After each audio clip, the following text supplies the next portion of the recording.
풀리지 않는 문제. 예나야, 기분은 좀 괜찮아졌어? 등굣길에 우혁이가 예나의 등을 툭 치며 물었다. 응, 그냥 그래. 좋게 생각하자고. 아참, 수업 끝나고 회의 있는 거 알지? 응, 그런데 나 4시 30분까지 피아노 학원에 가야 하니까 회의 좀 일찍 끝내줘. 에이, 내가 일찍 끝낸다고 끝낼 수 있니? 모두 함께 하는 건데. 아, 그렇지. 예나는 이번에도 자신의 입장만을 생각하고 말았다. 바로 어젯밤까지 그렇게 깊이 생각했던 배려를 또 이렇게 잊고 말았던 것이다. 수업을 마치고 예나는 과학실로 달려갔다. 과학실에는 이미 5, 6학년 바른생활부장들이 모여 있었다. 아, 미안해, 늦어서. 예나는 과학실에 들어서자마자 사과부터 했다. 아이들은 눈인사만 할 뿐 무덤덤했지만 예나의 그런 행동에 놀란 건 다름 아닌 예나 자신이었다. 이번 회의에서는 고민 상자에 관해 이야기하기로 되어 있었다. 고민 상자에 꽤 많은 내용의 고민들이 쌓였는데 이제 그 해결 방법을 찾아야 할 때가 되었기 때문이다. 우리가 그동안 고민들을 받기만 하고 제대로 해결해 줄 방법을 생각하지 못했어요. 그래서 지난번 홈페이지에 우리의 행동을 비판하는 글이 올라온 것이 아닌가 생각해요. 그러니 오늘은 고민들을 어떻게 해결해야 할지 모두들 한번 생각해 봤으면 좋겠어요. 우혁이의 말이 끝나자 한솔이가 공책 하나를 들고 나와 발표를 했다. 3일 전부터 우혁이와 함께 고민 상자에 담긴 쪽지들을 내용별로 나누어 보았습니다. 가장 많은 내용은 성적이 떨어져서 고민이라는 것이었습니다. 그리고 그 다음으로 많은 것은 집단 따돌림과 같은 친구 사이의 문제 또는 이성 친구에 대한 고민이었습니다. 다음은 엄마 아빠의 이혼이나 형제들과의 다툼처럼 가족 간의 문제를 고민하는 내용이 많았습니다. 그 외의 의견으로는 한소리는 숨이 찼는지 한번 숨을 몰아쉬고 말을 이었다. 살을 빼서 몸짱이 되고 싶다는 다이어트에 대한 고민이었고 발냄새가 심하다든가 몸이 아픈데 큰 병일까 겁이 난다든가 하는 건강에 대한 고민이었습니다. 한소리는 괜히 얼굴이 빨개져서는 급히 이야기를 끝냈다. 발표를 들은 아이들은 제법 심각한 얼굴이었다. 자, 한소리의 발표를 모두 잘 들었을 거예요. 이 고민들을 어떻게 해결하면 좋을지 한번 이야기해 볼까요? 우혁이가 계속해서 회의를 진행했다. 제일 먼저 에리미가 손을 번쩍 들었다. 저는 솔직히 다른 건 고민해 본 적이 없어서 잘 모르겠고 성적이 들쑥날쭉한 것 때문에 고민이 많았거든요. 그래서 인터넷으로 어떻게 하면 공부를 좀 재미있게 할 수 있을지 찾아보기도 하고 그랬어요. 워낙 내용이 많고 정리가 잘 안 되어 있어서 아직도 공부를 잘 못하고 있어요. 아이들은 웃음을 터뜨렸다. 에리미는 어떤 상황에서든 사람들을 즐겁게 해주는 재주를 가진 아이였다. 그래서 저는 누군가가 저 대신 그 많은 내용을 좀 정리해서 이야기해 주었으면 했거든요. 제 생각엔 방송부에서 자료를 모아 정리한 다음에 교내 방송을 할 때 재미있는 공부, 이런 제목으로 한 코너를 만들었으면 좋겠어요.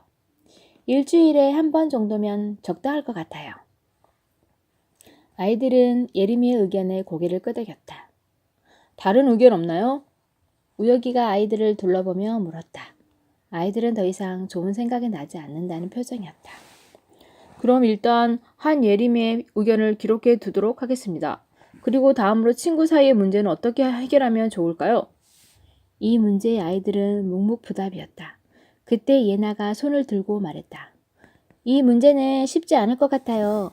친구들이나 가족들과 같이 사람들 사이에서 벌어지는 문제는 그 종류가 너무 다양해서 그때그때의 상황에 따라 달라지지요. 모두들 고개를 끄덕였다. 그렇다면 이 내용을 오늘 안에 의견이 나오기 어려울 것 같으니까 다음으로 미뤄두도록 하겠습니다. 대신 다음 회의 때까지는 모두들 좋은 생각을 하나씩 가지고 왔으면 좋겠어요. 그럼 다음은 기타 내용으로 나왔던 다이어트와 건강에 대해 해결 방법을 한번 이야기해 봤으면 좋겠어요. 별걸 가지고 다 고민이네. 과학실 한쪽에서 삐딱한 말투로 말한 것은 우정이었다. 그때 한소리가 손을 번쩍 들고 이야기를 했다. 다른 사람의 심각한 고민을 가지고 별일 아닌 듯 이야기하는 것은 옳지 못하다고 생각합니다. 한소리의 이야기에 아이들은 맞아 하고 수근거리기 시작했다. 살이 쪘으면 안 먹으면 되고 냄새가 나면 잘 씹으면 되지. 그게 어떻게 고민이 되냐? 우정이가 벌떡 일어나며 말했다. 아이들은 곱지 않은 시선이 우정에게 쏠렸다. 바른생활부는 그냥 조용히 하던 일이나 하면 될 것이지. 왜 나서서 야단들이야? 회의는 너희들끼리 해. 난 관심 없으니까. 우정이가 빈정내며 말했다. 저렇게 매번 투덜거릴 거면서 왜 회의는 왜 온대? 우정이가 지금까지 부장이라고 맡은 게 이거 하나밖에 없잖아. 그러니까 오는 거겠지. 아이들이 수군대고 있었다. 우정이 때문에 회의 분위기는 썰렁해졌다.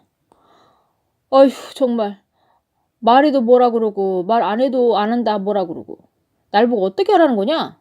그리고 자꾸 왜 내 흉 보고 떠들래? 우정이가 또다시 자리에서 일어났다.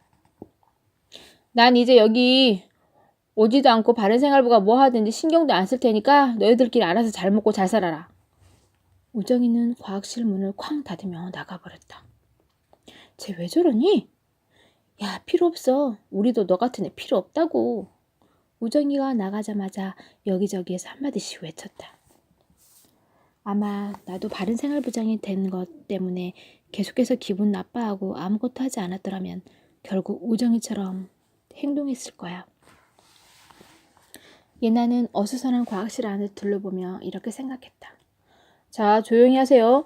우리 하던 이야기를 마저 해야죠. 이번 문제는 어떻게 해결을 하면 좋을까요?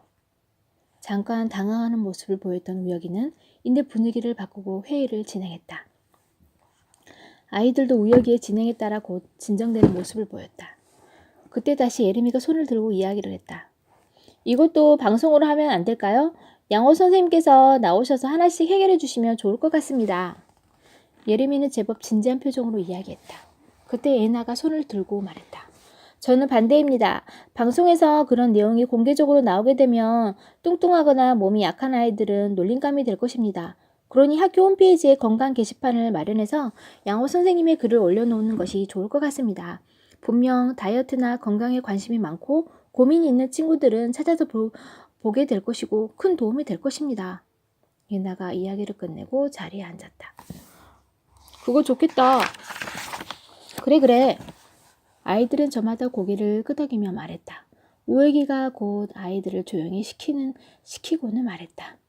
자, 좋은 의견 잘 들었습니다. 그렇다면 예나의 의견을 그대로 선생님께 말씀드려도 좋을까요? 예. 아이들은 입을 모아 대답했다. 오늘 회의를 마치도록 하겠습니다. 회의를 이렇게 끝이 났다. 아마도 우혁이는 우정이를 따로 만나 이야기를 하려고 회의를 서둘러 끝내는 것 같았다. 예나 역시 우정이 때문에 걱정이 되었지만 시간이 다 되어 어쩔 수 없이 학원으로 향해야 했다. 엄마 미안해요. 피아노 학원에서 수업을 마치고 나니 벌써 6시가 가까워졌다. 주변이 어둑해지자 예나는 서둘러서 집으로 향했다. 여느 때와 마찬가지로 현관문을 열쇠로 열고 집 안으로 들어갔다. 이 시간쯤이면 엄마는 부엌에서 저녁 준비를 하고 있어야 했다. 그런데 이상하게도 집안이 조용했다. 예나는 엄마가 잠깐 밖에 나간 거라 생각하고 방으로 들어갔다. 그런데 숙제를 마치고 한참이 지나도록 집안은 여전히 조용하기만 했다. 이상한 생각이 든 예나는 안방문을 살짝 열어보았다. 엄마는 침대에 누워 있었다. 아직 주무시나?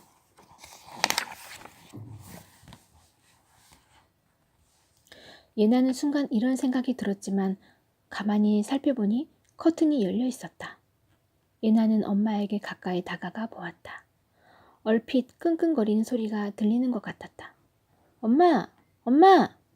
예나는 엄마를 흔들었다. 고개를 예나 쪽으로 돌린 엄마의 얼굴은 벌겋게 달아올라 있었다.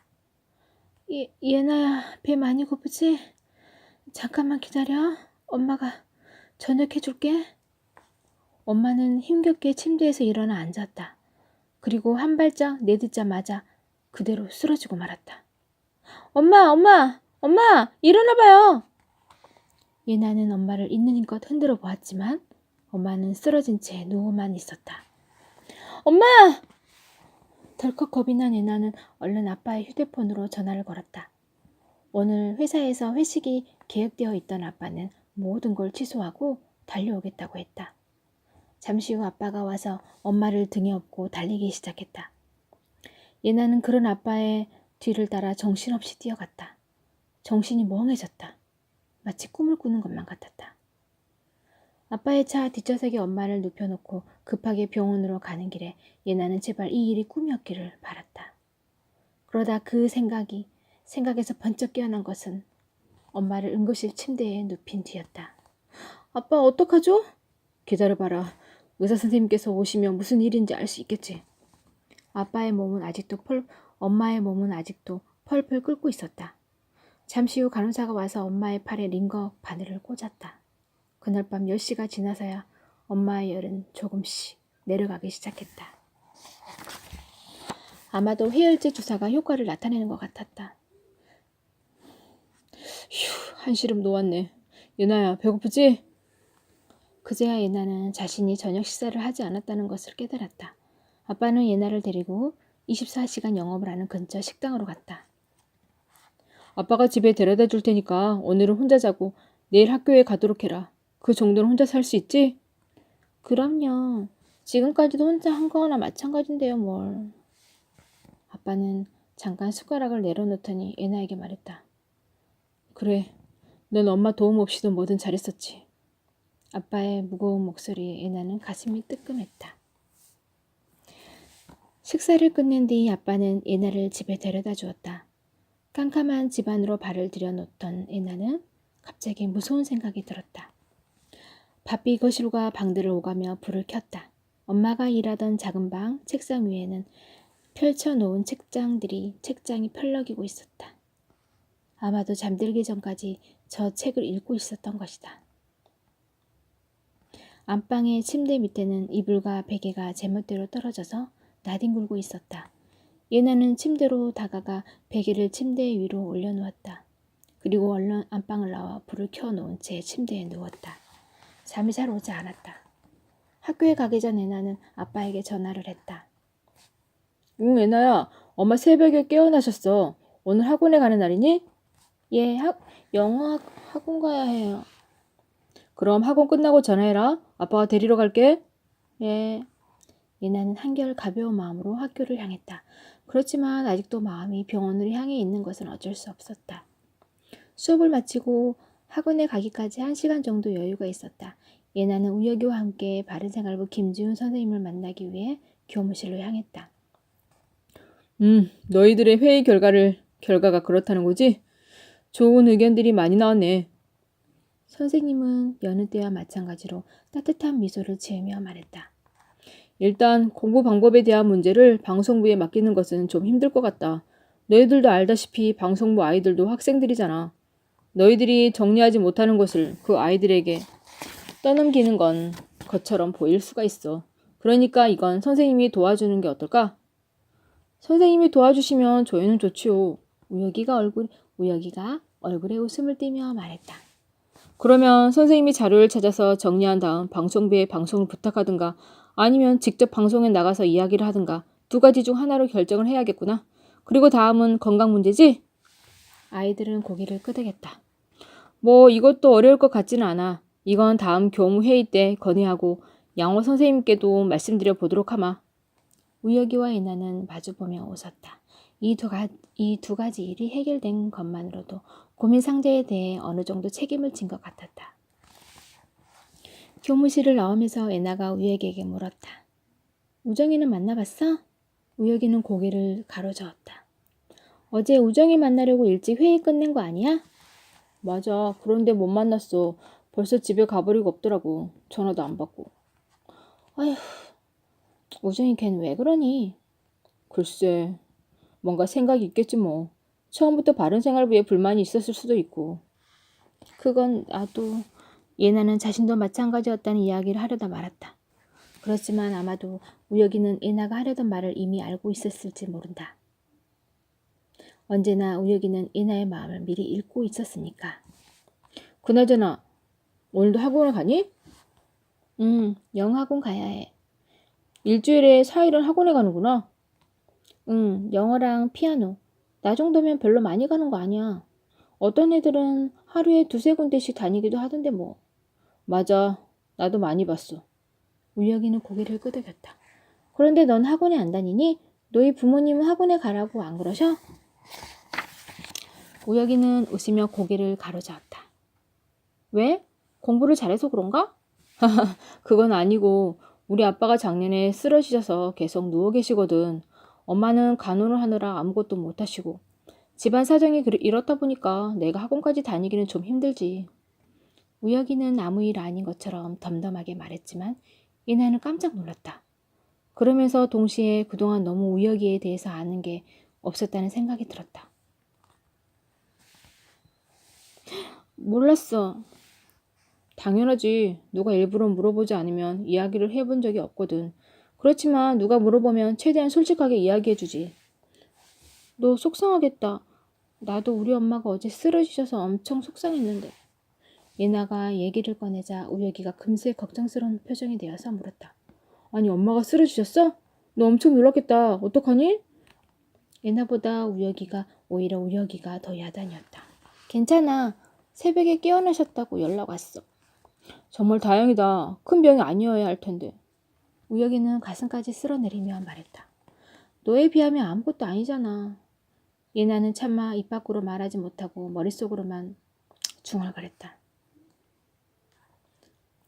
학원 수업을 마친 예나는 아빠 차를 타고 병원으로 향했다. 엄마는 어떠세요? 아직도 기운이 좀 없는 것 같아. 그래도 어제보다는 훨씬 좋아지셨으니까 걱정하지 말고. 왜 쓰러지신 거래요? 의사말로는 가루와 스트레스 때문에 몸이 전체적으로 많이 허약해지셨대. 그래서 남들을 쉽게 이기는 몸살 감기조차도 이겨내지 못했다고 그러시더라. 예나는 잠시 생각에 잠겼다. 밤새 일을 하고 낮에는 또 집안일을 하고 틈틈이 잠을 잔다고 해도 엄마는 겨우 하루에 5시간 정도밖에 잠을 자지 못했었다. 그러니 과로 상태였을 수밖에. 아빠의 차는 곧 병원에 도착했다. 엄마는 그 사이 응급실에서 일반 병실로 옮겨져 있었다. 예나 왔니? 학교는 잘 갔다 왔고? 아침은 먹고 갔어? 엄마는 예나의 얼굴을 보자마자 걱정스럽게 물었다. 예. 예나는 대답을 하며 어색하게 엄마의 침대 옆으로 가서 앉았다. 아빠, 엄마 언제까지 입원하셔야 해요? 예나는 엄마한테 직접 묻지 못하고 아빠에게 물었다. 엄마가 상태가 좋아지는 대로 바로 퇴원해도 된다고 그러는데 얼른 집으로 가야지. 엄마가 대답했다. 한동안 셋은 아무 말이 없었다. 그러다가 아빠가 먼저 말했다. 예나야, 엄마한테 얼마나 아프셨는지 괜찮으신지부터 물어보는 게 순서 아니니? 예나는 아빠에게 찡그리는 표정을 한번 지어 보인 후 엄마 얼굴을 보았다. 엄마 얼굴을 이렇게 자세히 본 게 얼마만인지. 예나의 눈에는 새삼스럽게 엄마 얼굴에 자잘한 주름이며 눈 밑에 검은 자국이 들어왔다. 언제나 젊고 예쁜다고만 생각했던 엄마 얼굴이 오늘은 왠지 달라 보였다. 엄마는 고개를 돌려 예나를 쳐다보았다.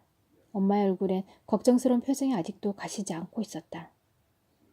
엄마, 많이 아파. 예나는 말을 다 끝내지 못하고 굵은 눈물을 떨어뜨렸다. 갑자기 눈물이 주체하지 못할 정도로 솟구쳐 나왔다. 예나야. 엄마와 아빠는 갑작스런 예나의 모습에 당황했다. 예나야, 엄마 괜찮아. 울지 마. 예나를 달래는 엄마도 목이 메어 제대로 말을 못했다. 엄마, 미안해요. 예나는 계속해서 눈물을 쏟아내며 말했다. 갑자기 자신이 엄마에게 가졌던 불만, 엄마에게 했던 차가운 말들이 그대로 가슴속으로 들어와 박혔다. 마치 그 말들이 엄마의 몸을 허약하게 만들고 쓰러지게 만든 것처럼 느껴졌다. 내가 바보였어. 그동안 엄마가 날 얼마나 많이 배려해 주셨는데 그걸 하나도 몰랐으니까 난 정말 바보였어. 아무 말 못하고 펑펑 울고 있는 애나의 모습을 보면서 엄마도 하염없이 눈물을 흘리고 있었다. 예나야, 엄마가 더 미안해. 늘 바쁘다는 핑계만 댔지. 너한테 뭐 하나 신경 써준 게 없었어. 넌 스스로 모든 일을 잘 해내는 착한 딸이었어. 울지 마. 저 안 짰겠어요. 저도 알아요, 엄마.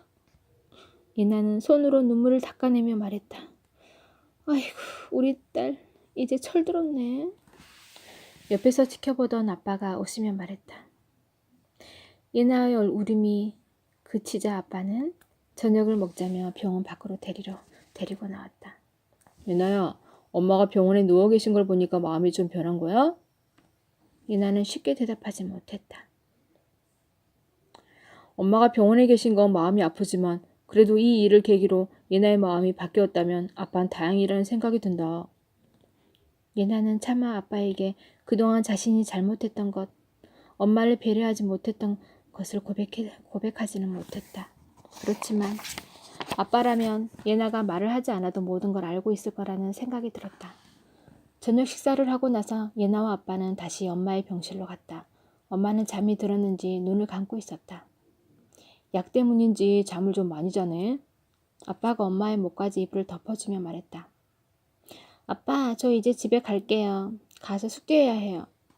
아빠는 고개를 끄덕이고는 앞장서서 주차장으로 향했다. 예나야, 아빠는 내가 오늘 평소와 다른 행동을 보였다고 해서 내일부터 완전히 달라지는 건 바라지 않는다. 아빠가 웃으며 말했다.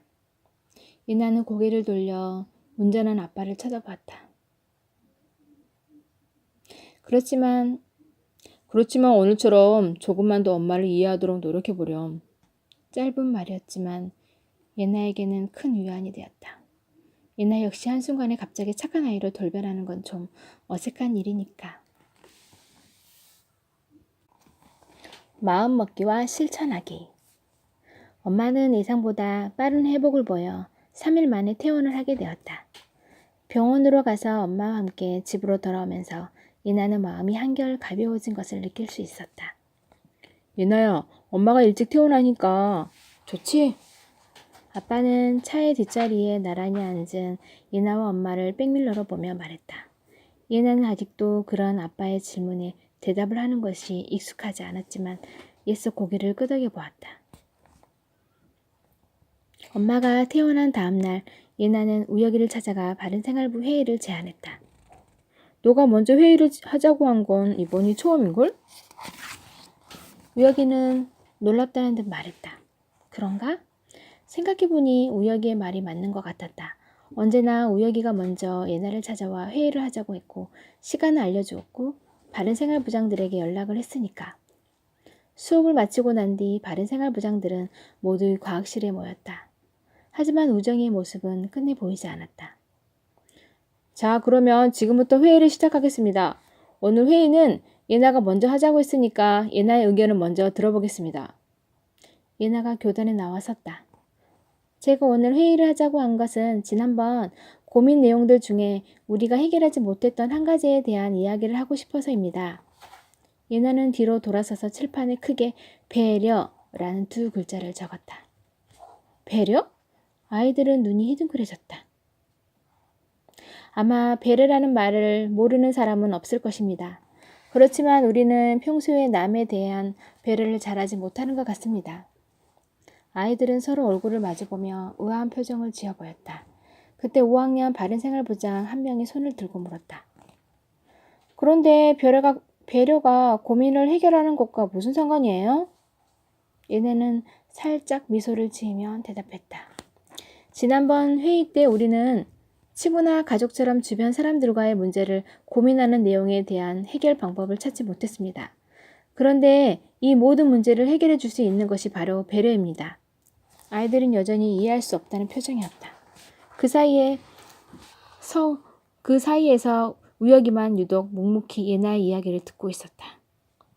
친구나 가족들과 다투는 것은 모두가 자신의 입장만 생각할 뿐 상대방에 대한 배려가 부족하기 때문입니다. 만약 서로 상대방의 입장을 잘 생각해보고 배려한다면 싸움은 훨씬 줄어들 것입니다. 그제야 아이들이 고개를 끄덕였다. 왕따도 마찬가지입니다. 작년에 우리 반에서 욕을 잘하는 아이 한 명이 왕따를 당한 적이 있습니다.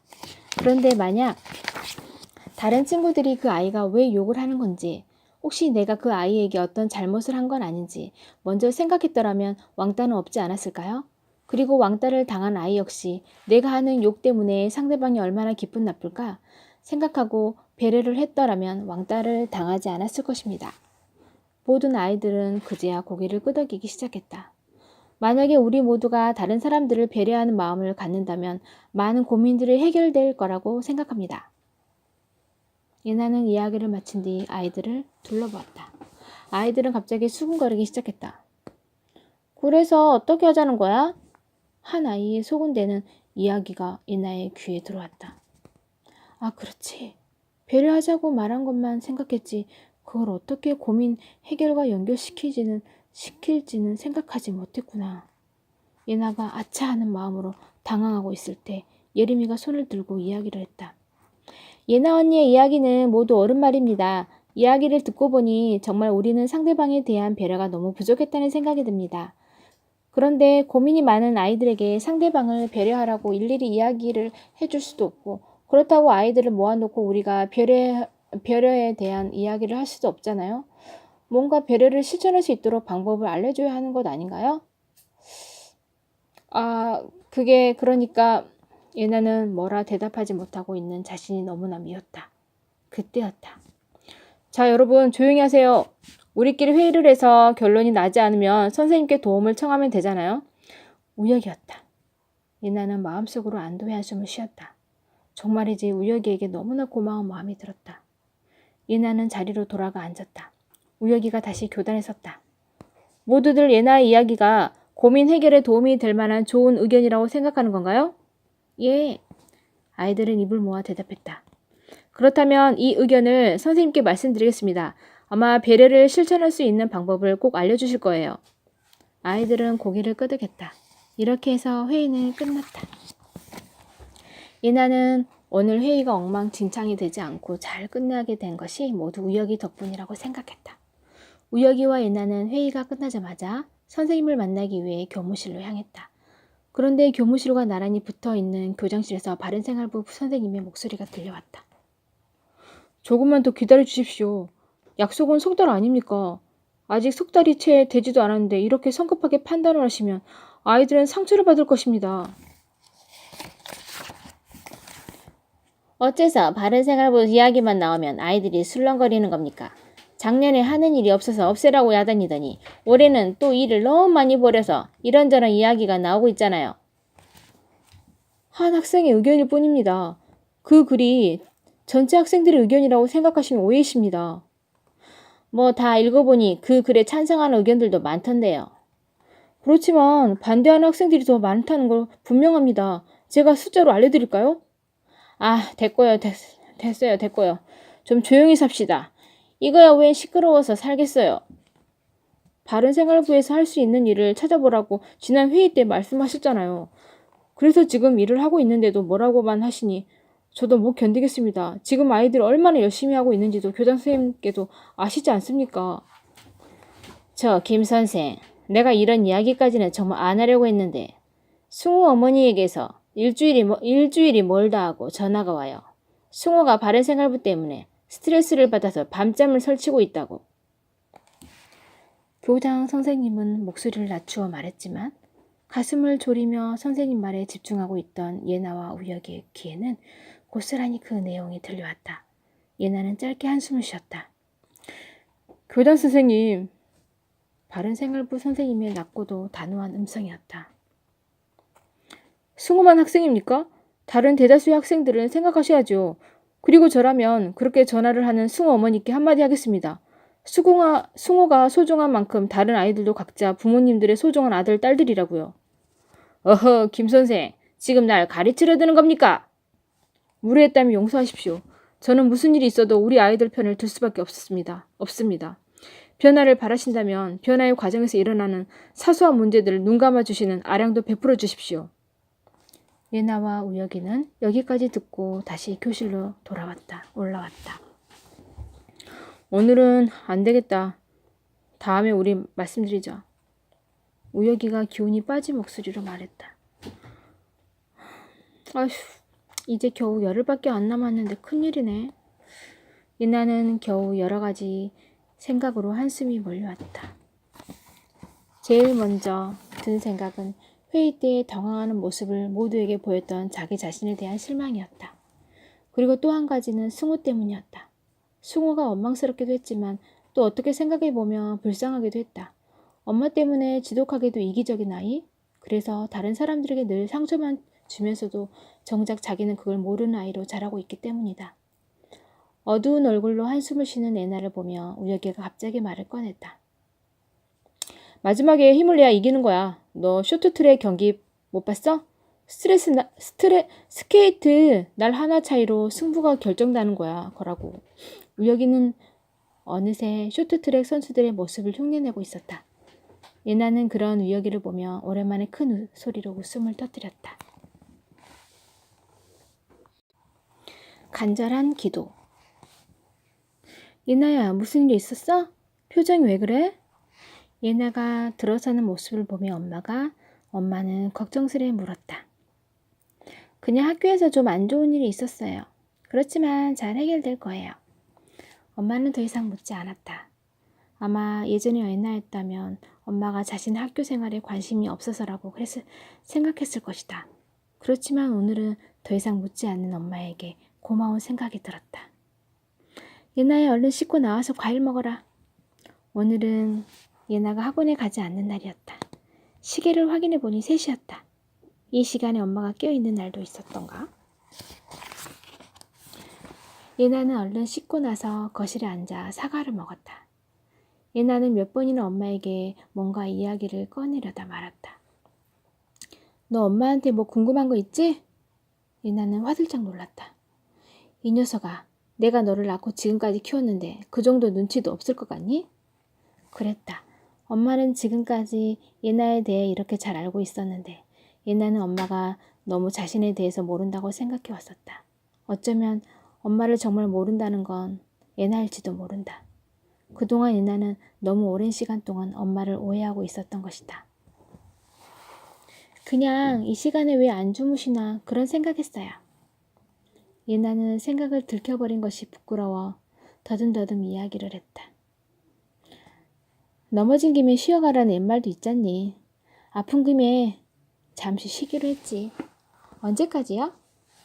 예나는 들뜬 목소리로 질문했다. 엄마는 그런 예나의 얼굴을 빤히 들여다보며 물었다. 엄마랑 하고 싶은 일 있어?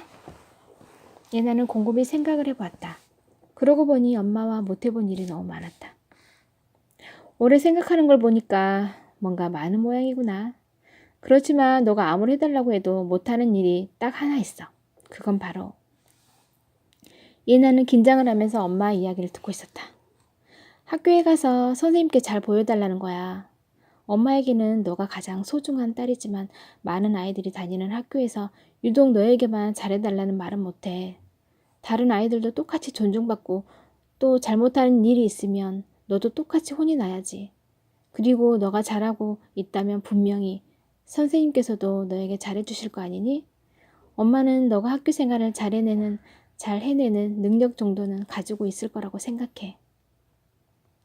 하지만 예나는 엄마의 말씀에 그럼요, 제가 학교 생활 얼마나 잘한다고요? 라고 당당하게 대답할 수 없었다. 아마 작년이었더라면, 바른 생활부장이 되기 전이었더라면 그렇게 대답했을 것이다. 스스로의 문제가 뭔지 아예 몰랐으니까. 그렇지만 그동안 자신이 얼마나 이기적이고 남을 배려하지 못하는 아이였는지를 깨달은 지금은 부끄러워서라도 그렇게 말할 수 없었다. 어서 엄마 하고 싶은 일을 말해봐. 예나는 심호흡을 한번 하고 이야기를 했다. 쇼핑을 하고 싶어요. 그리고 놀이동산에도 가고 싶고 전시회, 체험전 이런 데도 가보고 싶어요. 예나는 떠오르는 대로 이야기를 했다. 그러고 보니까 그동안 그런 걸 한 번도 못했구나. 엄마가 바쁘다고 핑계만 댔지 너가 원하는 게 뭔지 한 번도 배려한 적이 없었어. 대단한 일들도 아니었는데. 엄마의 목소리가 떨리고 있었다. 예나는 굳이 모르는 척하며 사과만 열심히 먹고 있었다. 딱 일주일이야. 엄마가 쉴 수 있는 시간 말이야. 일주일 동안 못했던 거 다 해보자. 예나는 저도 모르게 웃음이 나왔다. 오늘은 아빠도 여느 때보다 일찍 퇴근을 했다. 예나는 아빠에게 신이 나서 엄마와 한 이야기를 늘어놓았다. 우리 예나가 정말 기분이 좋았구나. 예, 학교에서 별로 좋지 않은 일이 있어서 우울했었는데 엄마랑 이야기하고 나서 다 풀어졌어요. 말을 하고 나니 예나는 갑자기 묘한 기분이 들었다. 예전에는 학교에서 좋은 일이 있어 기분이 좋다가도 집에 와서 닫힌 커튼만 보면 다시 우울해지곤 했었는데 마음 하나 바뀌었다고 모든 생활이 달라지다니 참 놀라운 일이었다. 저녁 식사를 마치고 난 뒤 갑자기 아빠가 식탁에서 벌떡 일어나 싱크대 쪽으로 걸어갔다. 뭐 찾는 거 있어요? 말해요. 내가 찾아줄게요. 엄마는 그릇을 정리하다 말고 아빠에게 말했다. 아니, 찾는 것 없어. 그냥 설거지는 할까 하고. 네? 예나와 엄마는 동시에 놀란 눈으로 아빠를 쳐다보았다. 왜 놀라지? 예나 어릴 때는 나도 설거지 많이 했던 것 같은데? 아이고, 당신이 언제 한 서너 번 했나? 그런가? 어쨌든 오늘은 내가 할 테니까 그냥 앉아있어. 됐어요. 늘 하던 일이니까 내가 하면 돼요. 왜 이러시나? 오랜만에 좋은 일 좀 하겠다는데. 엄마와 아빠의 즐거운 승강이는 한참 동안 계속되었다. 그 모습을 보고 있던 애나가 키득대며 말했다. 엄마, 그냥 앉아 계세요. 아빠가 하신다잖아요. 엄마는 하는 수 없이 반찬통을 챙겨서 냉장고에 넣으며 말했다. 깨끗하게 못하면 다음부터는 절대 안 시킬 거예요. 아, 그래? 다음에 또 하려면 정말 깨끗하게 해야겠네. 아빠는 그릇을 여러 번 수세미로 닦으며 말했다. 정말 즐거운 저녁이었다. 다음날 예나와 우혁이는 선생님을 찾아갔다. 선생님은 무거운 표정의 얼굴로 자리에 앉아 있었다. 너희들 왔니? 휴, 답답하다. 우리 밖에 나가서 이야기하자. 선생님은 팔을 쭉 펴 기지개를 켜며 말했다. 목소리에 피곤함이 그대로 묻어 있었다. 예나와 우혁이 그리고 선생님은 운동장 벤치에 앉아 이야기를 나누었다. 먼저 우혁이와 예나가 회의에서 있었던 일을 선생님에게 설명했다. 그러니까 배려가 모든 고민을 해결할 수 있는 가장 좋은 방법인데 그걸 아이들에게 어떻게 실천하라고 할지 그게 문제라는 거지? 예. 글쎄다. 그건 선생님도 좀 생각해야 할 시간이 필요하겠는걸? 우선 너희들이 모아놓은 고민 쪽지들 좀 선생님한테 가지고 와라. 계속해서 읽다 보면 뭔가 좋은 방법이 떠오르겠지. 예. 선생님에게 특별한 방법을 들을 수 있을 거라 기대했던 예나와 우혁이는 아쉬운 생각이 들었다. 그렇지만 분명히 좋은 방법을 생각해 준다고 했기 때문에 둘은 선생님을 믿을 수밖에 없었다. 이야기가 끝나고 나서 예나는 학원에 갔고 우혁이는 선생님에게 쪽지를 전해준 뒤 곧장 집으로 갔다. 그날 밤 예나는 일기를 쓰다 불현듯 이런 생각이 들었다. 바른생활부가 없어지면 어쩌지? 처음 바른생활부장이 되었을 때는 바른생활부가 없어지는 게 차라리 낫겠다고 생각했던 예나였다. 그렇지만 지금은 바른생활부가 없어진다는 생각만으로도 마음이 떨렸다. 예나는 자기도 모르게 얼른 두 손을 모아 기도를 했다. 무슨 일이 있어도 바른생활부가 없어지지 않게 해주세요. 우리 모두 이렇게 열심히 하니까 하늘도 분명히 도와주실 거라고 믿습니다. 예나는 그동안 기도를 하는 사람들을 이해할 수가 없었다. 무슨 일이든 자신의 힘으로 노력해야 좋은 결과를 얻을 수 있는 건데 기도 같은 것이 무슨 도움이 되겠냐고 생각했었다. 그런데 오늘은 달랐다. 기도를 하고 나니 마음이 편해지는 것 같았다. 아, 이래서 사람들이 기도를 하는구나. 뭔가 간절히 바라는 것이 있을 땐 기도를 하는 것도 좋은 방법이네. 이런 생각이 저절로 들었다. 예나는 편안한 마음으로 침대에 누웠다. 스르르 잠이 든 예나는 꿈속에서도 간절하게 기도를 하고 있었다. 아름다운 세상을 만드는 편지. 다음날 학교에 가던 예나는 멀리에서 승우가 다가오는 것을 보았다. 모르는 척하고 지나가려는데 맞은편 길에서 누군가가 승우를 반갑게 부르며 뛰어가고 있었다. 바로 우정이었다. 우정이는 승우와 나란히 서서 뭐라고 떠들어대고 있었다. 그러다 우정이와 예나의 눈이 마주쳤고 둘 사이에는 묘한 눈길이 오가고 있었다. 야, 뭘 신경 쓰고 그래. 어차피 다 끝난 거잖아. 승우가 우정이 어깨에 손을 올리며 말했다. 예나의 한숨은 바람을 타고 하늘로 올라가고 있었다. 그런 예나의 뒤로 승우의 자신만만한 목소리가 메아리처럼 들려왔다.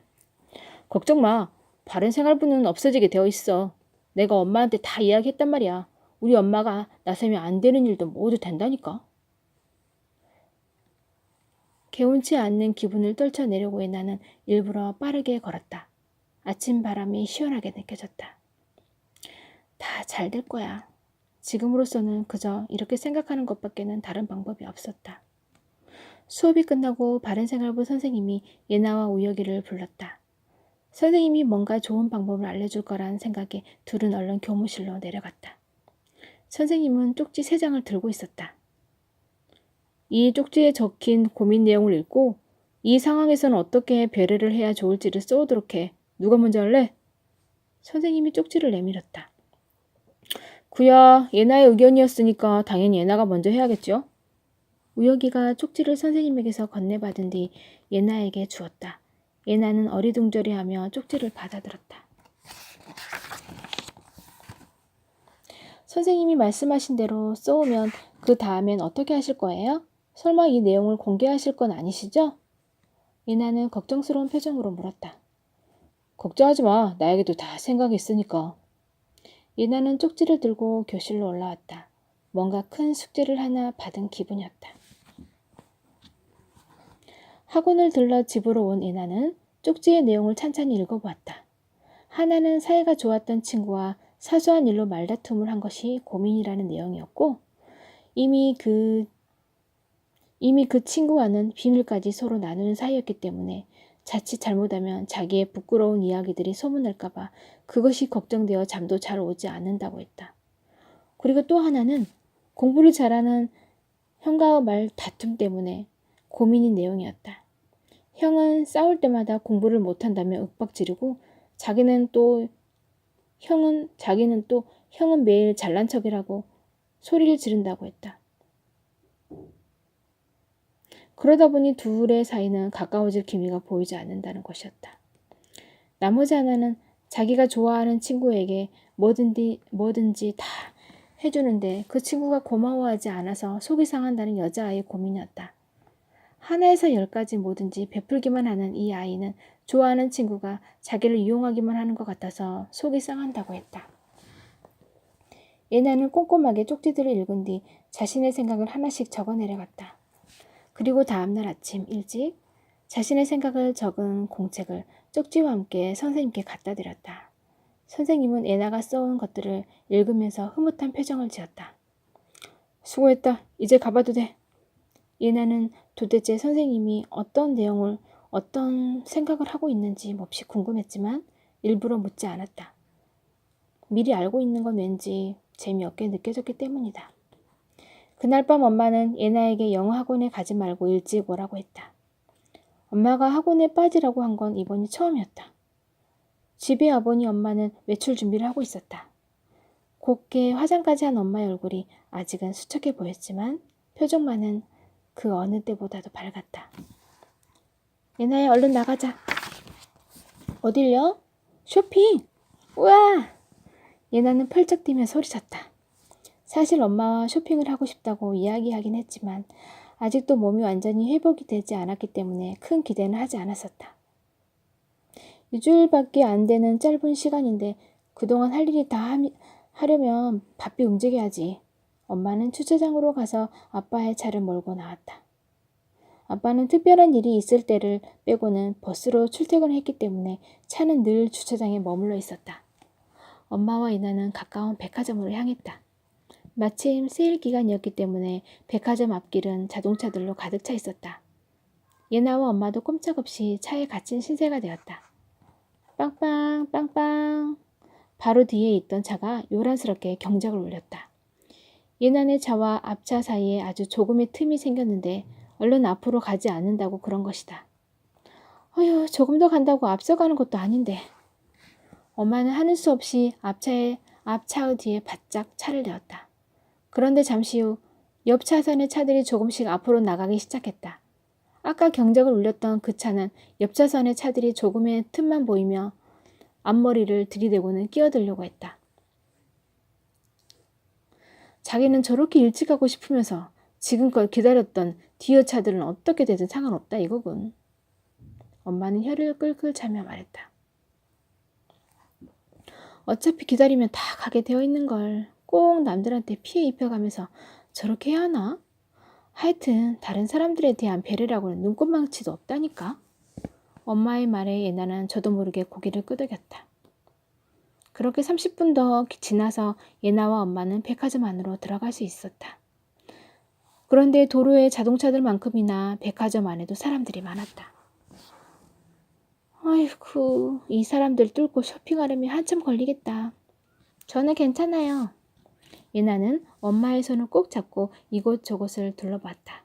두 사람은 맨 먼저 아동복 매장에 들러 예나의 옷을 고르기로 했다. 마치 마음에 드는 치마가 있어 옷걸이에서 빼내려고 할 때였다. 그거 아까 내가 받은 건데? 한 아주머니가 달려와서는 예나의 손에 있던 옷을 채워갔다. 그러고는 한쪽에 서 있는 딸에게 그 옷을 입어보라고 손짓했다. 분명히 내가 고른 건데. 예나는 엄마를 쳐다보며 볼멘 소리를 했다. 엄마는 얼른 다른 곳으로 가자고 고갯짓을 했다. 그래, 저 아줌마는 저 옷이 꼭 필요했을 거야. 난 다른 옷을 고르면 되지 뭐. 마음속으로는 화가 치솟았지만 예나는 애써 이렇게 생각하려고 했다. 그렇게 힘들게 바지 한 벌을 고르고 나니 배가 몹시 고팠다. 두 사람은 식당으로 가기 위해 엘리베이터 앞에 섰다. 사람들이 많아서 그런지 엘리베이터도 금방 올라오지 않았다. 예나와 엄마는 한참 동안 기다린 끝에 엘리베이터를 탈 수 있었다. 그런데 엘리베이터 문이 막 닫히려는 때였다. 어떤 아주머니가 아기를 안고 엘리베이터 쪽으로 달려오고 있었다. 엘리베이터 문은 닫히고 있는데 누가 하나 열린 버튼을 누르지 않고 달려오는 아주머니를 쳐다만 보고 있었다. 예나와 엄마는 동시에 사람들 사이로 팔을 쭉 뻗어 버튼을 눌렀다. 엘리베이터 안에 있던 사람들은 모두 둘을 쳐다봤다. 고맙습니다. 아기를 안는 아주머니는 엘리베이터를 타자마자 큰 소리로 인사를 했다. 예나와 엄마는 서로를 쳐다보며 싱긋 웃었다. 엘리베이터 안에 타고 있던 다른 사람들은 모두들 약속인 한 것처럼 총수를 표시하는 숫자판만 쳐다보고 있었다. 저녁 시간을 마치고 나서 집으로 온 예나는 씻자마자 하품이 나와 견딜 수가 없었다. 얼른 일기를 쓰고 잠을 자려고 책상 앞에 앉았다. 오늘 하루 엄마와 쇼핑으로 손에 들고 온 건 바지 한 벌밖에 없었지만 마음속에는 뭔가를 가득 채워온 것 같았다. 아침 일찍 교실에 들어간 예나는 어쩐지 학교가 술렁거린다는 느낌을 받았다. 복도에 나와보니 5학년 아이들이 저마다 뭐라고 떠들면서 걸어가고 있었다. 무슨 일이지? 예나는 고개를 가업거리며 자리에 앉았다. 그때였다. 언니! 예나 언니! 예림이었다. 예림이가 총총거리면서 예나의 교실로 들어왔다. 무슨 일이야? 언니 이거 봤어? 예림이는 종이 한 장을 내밀었다. 마치 편지지처럼 예쁘게 꾸며진 종이였다. 그 종이에는 이렇게 쓰여 있었다. 아름다운 세상을 만드는 편지 1. 이웃에 사는 사자가 알아 누웠다는 소문을 듣고 여우가 병문안을 갔습니다. 사자야 어디가 아픈 거야? 사자의 얼굴은 힐쓱하고 꼬칠했습니다. 병이 나도 단단히 난 것이 분명했습니다. 아무것도 아니야. 그냥 밥맛이 좀 없어서. 아무 음식이나 잘 먹는 내가 밥맛이 없다니. 탈이 크게 난 것 같은데? 여우는 걱정을 하며 사자의 갈길털을 쓰다듬었습니다. 아니야, 난 그저 뭐? 여우는 귀를 쫑긋 세웠습니다. 늑대랑 다투었을 뿐이야. 그런데 나도 잘 모르겠어. 내가 왜 이렇게 식은땀이 나고 밥맛이 없는지. 그래? 혹시 늑대가 널 때렸니? 그건 아니야. 내가 이렇게 덩치가 큰데 설마 날 때렸겠니? 그렇습니다. 사자는 늑대와 몸싸움을 한 것은 아니었습니다. 그렇지만 지금 사자에게는 너무나 큰 고민이 하나 생겼습니다. 그건 바로 늑대에게만 말해주었던 비밀 이야기가 하나 있었기 때문입니다. 늑대야, 이거 너만 알고 있어? 사실 난 그리 용감하지 않아. 산길을 가다가 다람쥐가 바스락거리고 지나가기만 해도 무서워 죽겠어. 그러니까 앞으로는 산길을 갈 때 나와 함께 가줘. 그리고 이 이야기는 절대 비밀이야. 사자가 다람쥐를 무서워한다는 것이 알려지면 산속 나라에는 큰 혼란이 벌어질 것입니다. 누가 뭐래도 사자는 동물의 왕이었으니까요. 사자는 지금 늑대와 다툰 것이 문제가 아니라 혹시라도 늑대가 그 비밀 이야기를 소문내고 다닐까봐 그것이 걱정이었던 것입니다. 그러다 보니 시름시름 앓게 되었고 자기도 모르는 사이에 마음의 병이 걸렸던 것이죠. 겁 많은 사자의 마음의 병은 깨끗이 낫게 해줄 약은 없는 걸까요? 옛 어른들 말씀에 지는 것이 곧 이기는 것이다 라는 말이 있습니다. 싸움에서 졌는데 어떻게 이긴 것이 되는지 이해가 안 간다고요? 사자와 늑대가 어떤 일로 싸우게 되었는지는 잘 나타나 있지 않습니다. 그렇지만 모든 싸움은 자기 입장만 내세우기 때문에 벌어지는 것이랍니다. 자신만의 입장을 내세운다는 것은 아주 이기적이고 속 좁은 행동이지요. 만일 사자와 늑대가 서로를 조금이라도 배려하는 마음을 갖고 있었다면 싸움은 일어나지 않았을 것입니다. 그렇지만 기왕 싸움이 벌어진 뒤라면 얼른 늑대에게 가서 화해를 청하라고 이야기해 주고 싶습니다. 화해를 먼저 청하는 것이 지는 것처럼 보여 싫다고요? 그건 큰 오해입니다.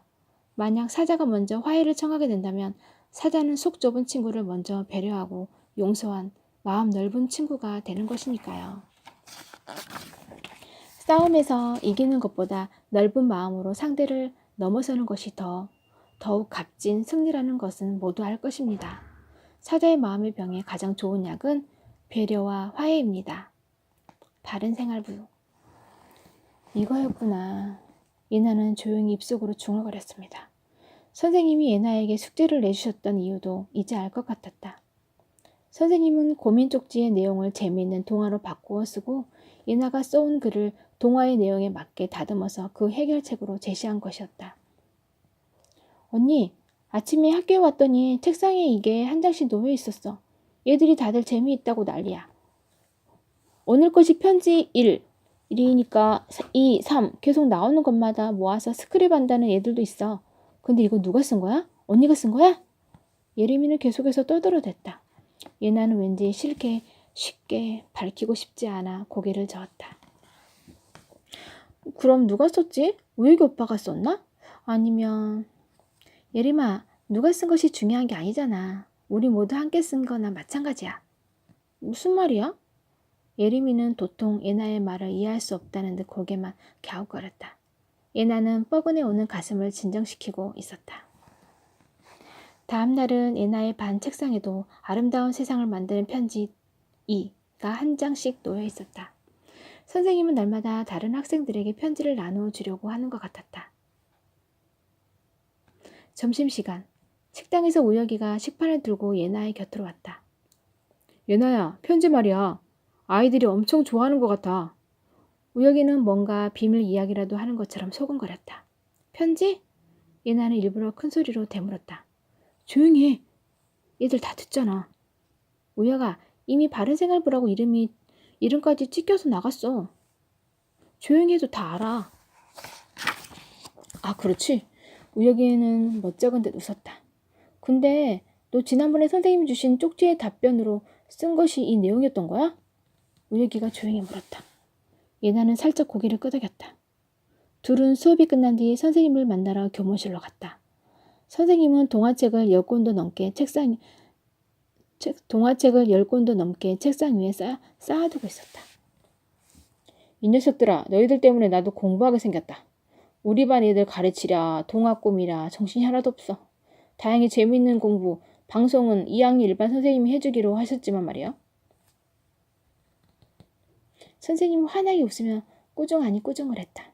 선생님 고맙습니다. 우혁이가 먼저 꾸벅 인사를 했다. 예나도 뒤따라 고개를 숙였다. 고맙긴 뭘. 이제 너희들도 엄청나게 바쁘고 정신 없을 텐데. 우혁이와 예나는 서로 마주보고 고개를 갸웃거렸다. 자, 이번엔 우혁이 차례구나. 옛다. 선생님은 쪽지 3장을 우혁이에게 주었다. 아참 그렇지? 이거 완전히 숙제네. 우혁이가 쪽지를 받으며 중얼거렸다. 하하하, 그래 숙제 맞다. 아주 중요하고 어려운 숙제지. 배려에 대해 깊이 생각하고 써야 하니까 앞으로는 배려 숙제라고 부르자. 배려 숙제. 열심히 해오느라. 선생님은 머리를 극적이며 우혁이에게 큰 소리로 웃으며 말했다. 우혁이와 예나는 교무실로 나와 교실 쪽으로 걸어갔다. 우혁아, 배려 숙제 잘해와. 우리 바른생활부에 운명이 걸린 거니까. 예나는 우혁이에게 단단히 일렀다. 아이고, 이미 다 했다 이거지? 그렇지만 아마 이거 끝나고 나면 다음 순서는 너일 텐데. 예나는 우혁이에게 살짝 눈을 흘겨보았다. 그렇지만 기분은 정말 좋았다. 며칠이 지났다. 편지는 계속해서 3, 4, 5, 6학년 교실을 두루 돌아다니고 있었다. 홈페이지에는 편지의 내용이 좋다는 의견들이 꼬리에 꼬리를 물고 올라왔다. 고민 상자는 계속해서 쌓여갔지만 이제는 고민을 담은 내용만큼이나 고민을 해결해서 기분이 좋다는 내용들도 많았다. 우혁이와 예나는 배려 숙제 때문에 많이 바빠지긴 했지만 좋은 점이 더 많았다. 많은 생각을 해야 하니까 생각의 깊이도 깊어지고 글을 많이 쓰다 보니 문장력도 늘어났다. 배려 숙제 때문에 논술학원 다니는 애들보다 논술 실력이 더 좋아지고 있다니까? 우혁이가 우스갯소리로 이렇게 말할 정도였다. 이렇게 석 달이 훌쩍 지나가 버렸다. 바른생활부의 앞날을 두고 교무회의가 열리던 날 우혁이와 예나와 우혁이는 아침 일찍부터 학교에 나와 떨리는 마음으로 회의 결과만 기다리고 있었다. 잠시 후 회의가 끝나는지 교무실 문이 열리며 선생님들이 우르르 나왔다. 예나와 우혁이는 바른생활부 선생님에게 달려갔다. 어떻게 됐어요? 선생님의 얼굴은 무척이나 어두워 보였다. 그게 말이야, 꼭 바른생활부가 있어야. 우혁이와 예나는 동시에 고개를 땅으로 떨구었다. 이렇게 끝나다니, 그동안의 노력이 모두 허사가 되다니. 예나는 눈물이 나오려는 것을 억지로 참고 있었다. 안 된 거예요? 우혁이의 기운 없는 질문에 선생님은 빙긋이 웃었다. 안 되기는 왜 안 되니? 모두들 바른생활부는 꼭 있어야 한다고 강력하게 주장하는 바람에 만장일치로 바른생활부를 더욱 활성화시키기로 결정했지. 휴, 선생님, 간 떨어질 뻔했잖아요. 우혁이는 가슴을 쓸어내리며 말했다. 예나는 눈물이 그렁그렁한 얼굴로 웃고 있었다. 예나는 정말 좋은가 보네. 웃느라 눈물이 다 난 걸 보니까. 자, 이제 얼른 교실로 가자. 바른생활부도 중요하지만 공부도 중요하잖니?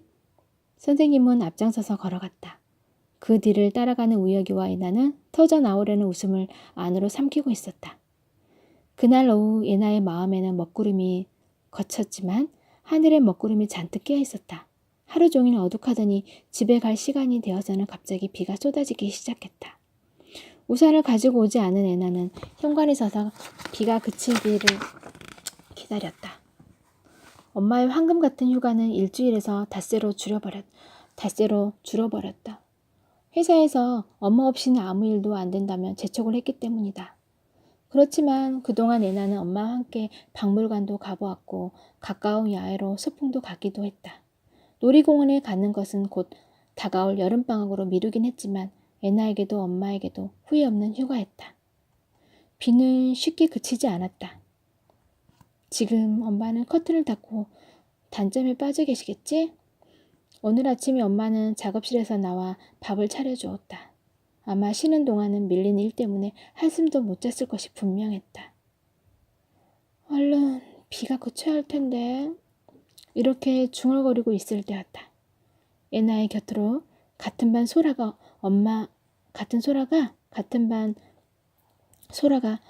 동생과 함께 우산을 들고 지나가고 있었다. 그런데 갑자기 소라가 걸음을 멈추고 예나에게 다가왔다. 예나야, 우산 같이 쓰고 가자. 소라와는 같은 아파트에 살고 있지만 별로 친한 사이는 아니었다. 그런데 그런 소라가 우산을 내밀며 말을 건네고 있었다. 이미 소라와 동생과 엄마는 우산을 함께 쓰고 앞장서서 걷고 있었다. 얼른 가자. 나 엄마랑 같이 가야 해. 소라는 예나의 손을 잡아 끌며 말했다. 응, 고마워. 예나는 한 우산 속에서 소라와 어깨를 나란히 하고 걸어갔다. 소라는 예나를 아파트 현관까지 데려다주고는 자기 집 쪽으로 총총히 걸어갔다. 소라의 뒷모습을 보며 예나는 가슴이 따뜻해져 왔다. 이렇게 예나는 또 한 번의 배려의 큰 힘을 느끼고 있었다.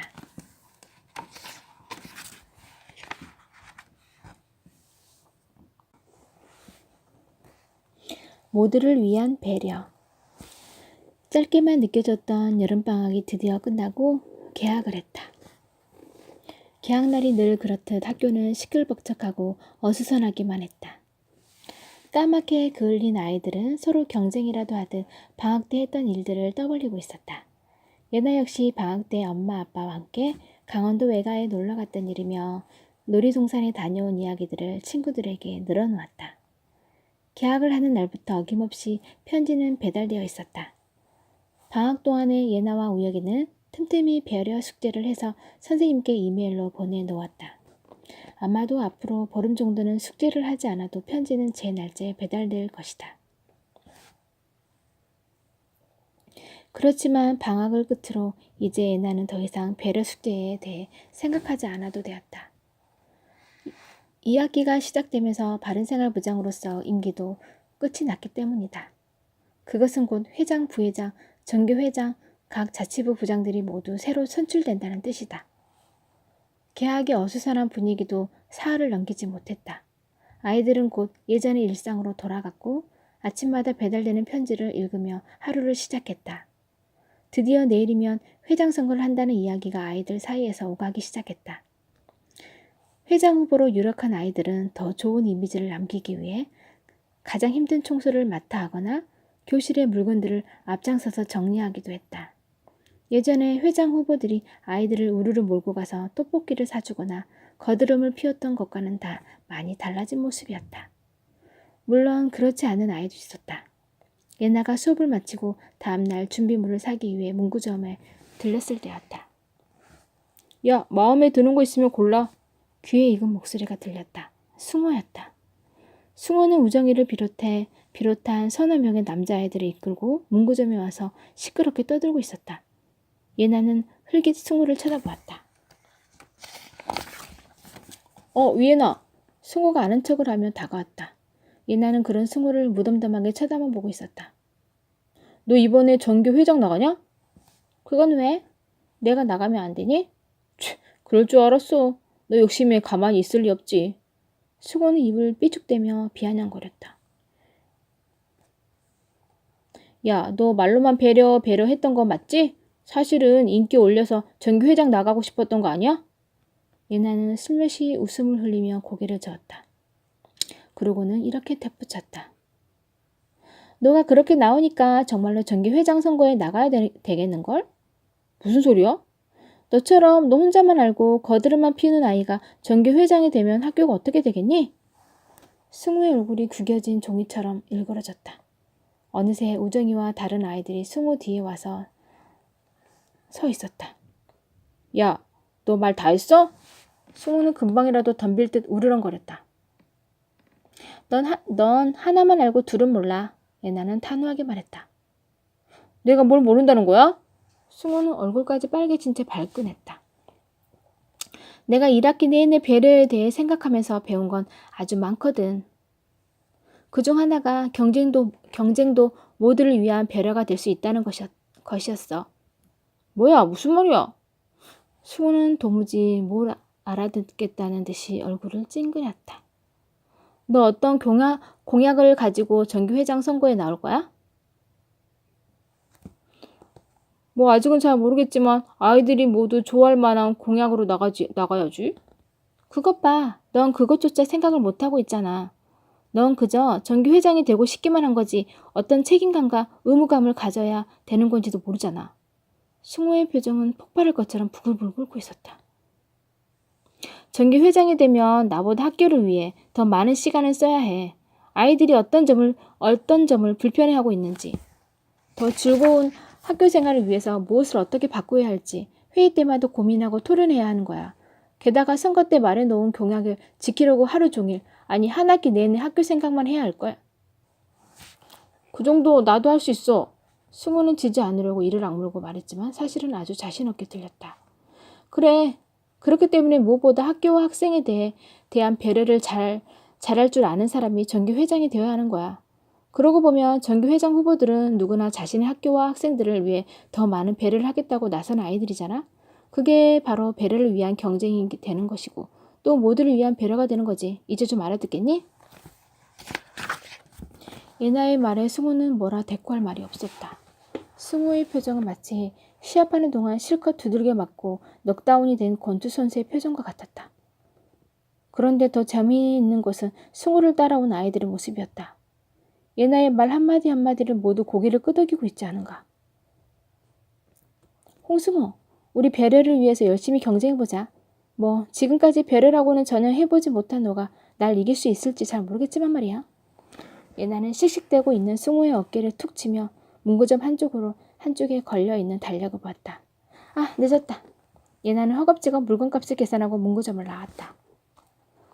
오늘은 수요일이었다. 방학이 시작되면서 아빠는 월수 금요일에 설거지를, 토요일에는 빨래를 하기로 했고 예나는 수요일에 베란다 청소를 하기로 했었다.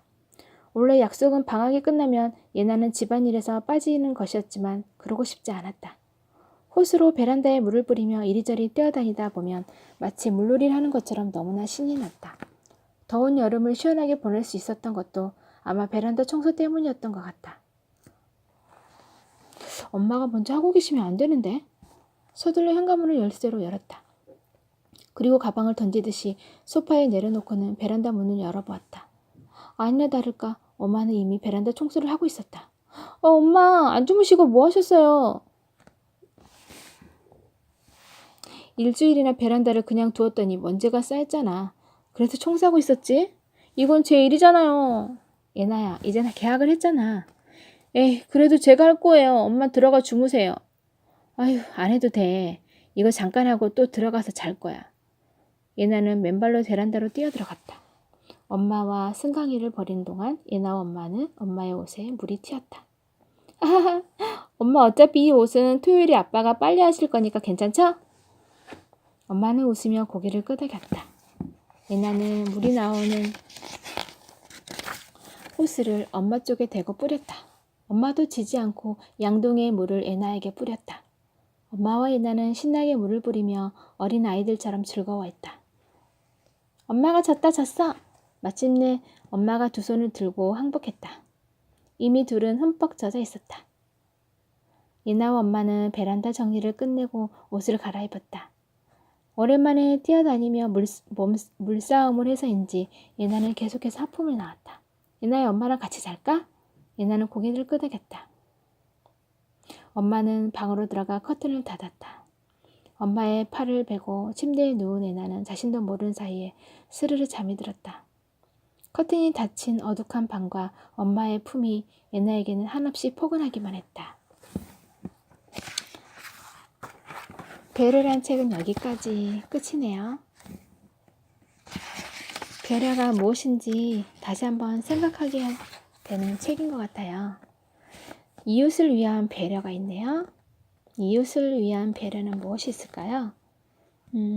엘리베이터를 탔는데 이웃이 다가오는 것이 보인다면 잠깐 기다려주래요. 이웃을 위한 배려이고요. 친구를 위한 배려도 있네요.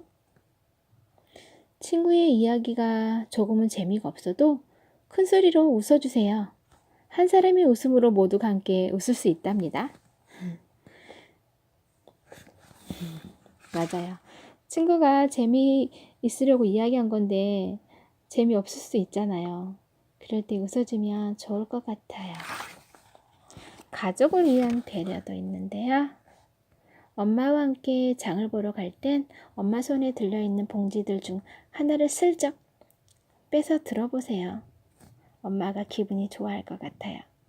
엄마를 위한 배려였네요.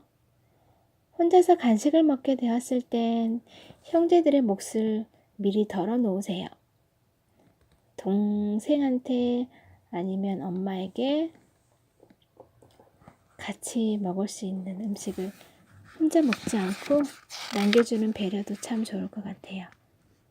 이런 아이들을 보면 부모도 참 기쁘겠죠? 이런 배려들이 하나씩 모이면 정말 사랑스러운 아이들이 될 것 같아요. 나를 위한 배려도 있네요. 내 책상에 학용품들이 어수선하게 널려 있다면 그것을 보았을 때 바로 정리하세요. 이건 나를 위한 배려인가 봐요. 이것도 좋을 것 같아요. 네, 여기까지 배려에 대한 책이었습니다. 또 다음에 다른 책으로 또 뵐게요. 안녕.